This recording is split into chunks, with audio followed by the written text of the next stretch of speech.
warahmatullahi wabarakatuh. Perkenalkan, saya Sulfanur Cahayani. Saya Nabi Syiraz.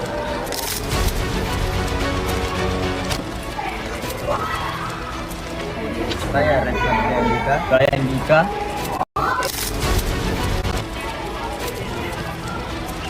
Saya Musafira.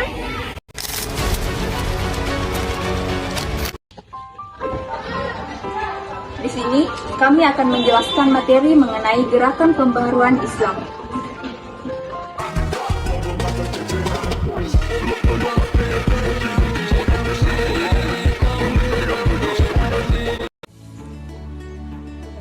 Dalam kosakata Islam terminologi, pembaruan menggunakan kata tersebut. Secara harfiah, tes berarti pembaruan dan pelakunya disebut mujaddid. Tersebut mencerminkan suatu upaya menghidupkan kembali keimanan Islam beserta praktik-praktiknya dalam komunitas kaum muslimin. Berkaitan hal tersebut, maka pembaruan dalam Islam bukanlah dalam hal yang menyangkut dengan dasar atau fundamental ajaran Islam. Artinya, bahwa pembaruan Islam bukanlah dimaksudkan untuk mengubah, memodifikasi ataupun merevisi nilai-nilai dan prinsip-prinsip Islam supaya sesuai dengan selera zaman, melainkan lebih berkaitan dengan penafsiran atau interpretasi terhadap ajaran-ajaran dasar agar sesuai dengan kebutuhan perkembangan serta merupakan aktualisasi ajaran tersebut dalam perkembangan sosial. Istilah pembaruan baru terkenal dan populer setelah munculnya semangat pemikiran dan gerakan pembaruan Islam, menyusul kontak politik dan intelektual dengan Barat tepatnya pada tanggal 18.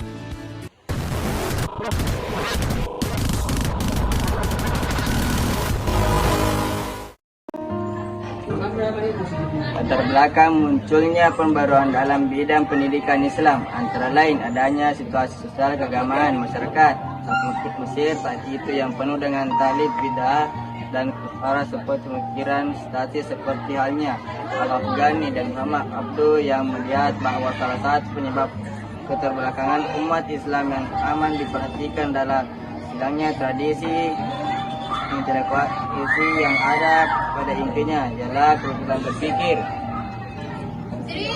Kesadaran itu tumbuh saat masa senja Ottoman di Turki. Seperti kita tahu, Turki adalah pintu masuknya menuju Eropa. Dengan demikian mereka lah yang paling tahu tentang perkembangan yang tengah berlangsung di Eropa. Oleh sebab itu, latar belakang dari kesadaran pembaruan tersebut karena kontak langsung dengan terjadi antara masyarakat Muslim Ottoman dengan masyarakat Nasrani itu Eropa, sehingga menghasilkan hipotesis bahwa umat Islam harus berbenah dan kalangan umat Islam yang progresif para itu menganggap bahwa Islam tengah berada pada masa kegelapannya. Periode modern yaitu 1800 Masehi dan seterusnya adalah zaman kebangkitan bagi umat Islam.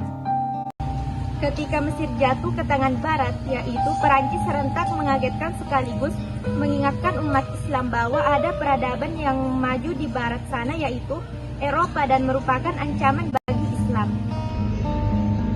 Sehingga menimbulkan keharusan bagi raja-raja Islam dan pemuka-pemuka Islam itu untuk melakukan pembaharuan.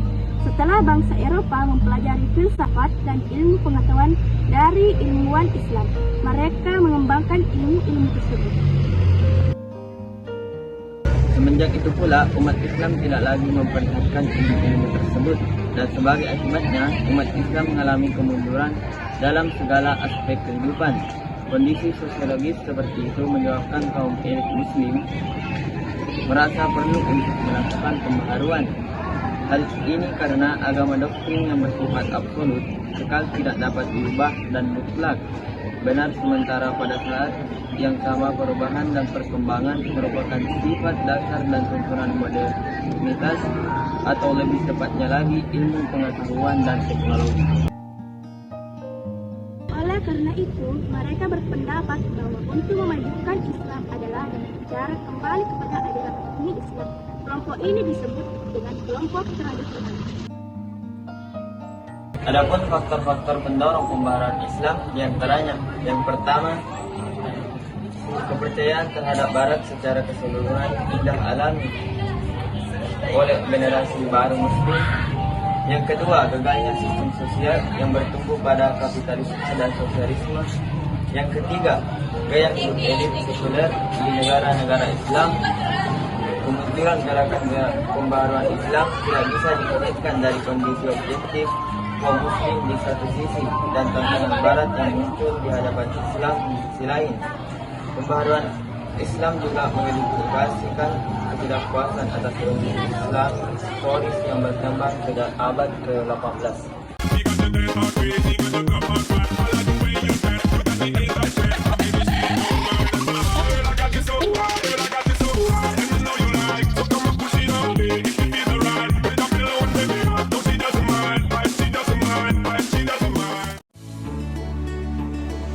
Oleh karena itu, kaum pemburu ingin membangun citra ideal dalam yang maju dan modern. Dalam pembaruan ini muncul tokoh-tokoh antara lain Muhammad Ali Pasha, Jamaluddin Al-Afghani, Muhammad Abduh, Muhammad Rashidi Ridha, dan Muhammad Iqbal. Sekian presentasi dari kelompok kami. Wassalamualaikum warahmatullahi wabarakatuh.